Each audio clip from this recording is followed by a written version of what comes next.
কোথা থেকে টাকা আসবে ভাবতেই পারবেন না। এই আমল আর এই দোয়াটি পড়ুন।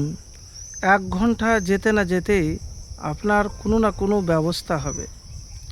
তো প্রিয় ভাই, আমি এমন একটি দুয়ার কথা বলবো যে আপনার খুব হয়তো অভাব বা টেনশনে আছেন, কি করবেন কুলিয়ে উঠতে পারছেন না। তো সর্বপ্রথম উজু করবেন, আর উজু করার পরে আপনি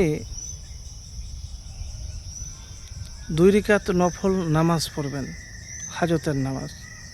তারপর আপনি দোয়া করবেন হাত উঠিয়ে। যখন হয়ে যাবে, আর কাজ করার সময়তে, কাজ করার আগে, কাজ করার পরে একটি দোয়া বেশি করে পড়বেন। আল্লাহুম্মা ইন্নী আসআলুকা মিন ফাজলিকা ওয়া রাহমাতিকা ফাইন্নাহু লা ইয়ামলিকুহা ইল্লা আনতা। হে আল্লাহ, আমি তোমার কাছে চাই তোমার অনুগ্রহ, তোমার দয়া, কারণ এগুলোর মালিক একমাত্র তুমি। আল্লাহুম্মা ইন্নী আসআলুকা মিন ফাজলিকা ওয়া রাহমাতিকা ফাইন্নাহু লা ইয়ামলিকুহা ইল্লা আনতা। হে আল্লাহ, আমি তোমার কাছে চাই তোমার অনুগ্রহ, তোমার দয়া, কারণ এগুলোর মালিক একমাত্র তুমি। সিলসিলাতুস সহিহা হাদিস নাম্বার 1543, হাদিসটি সহি এবং দোয়াটিও সহি দোয়া।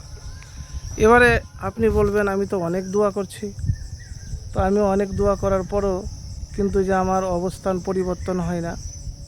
তো আমি এতটুকুন বলবো ভাই, যে এই দোয়া তো পড়বেন, তার সঙ্গে সঙ্গে সকালে এবং ঘুমানোর আগে দিনে রাতে 100 বার ইস্তেগফার করবেন, আস্তাগফিরুল্লাহ।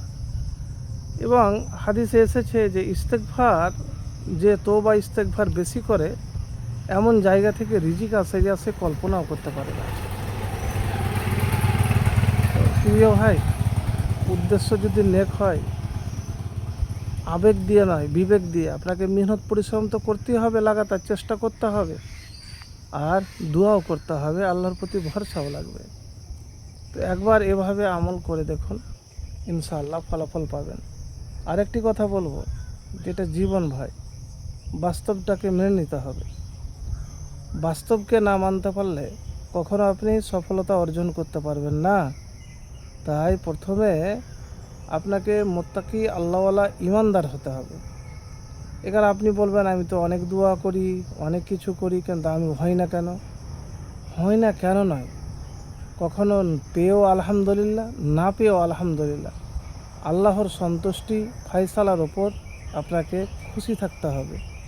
সব সময় একরকম যায় না, সব সময় একরকম হয় না।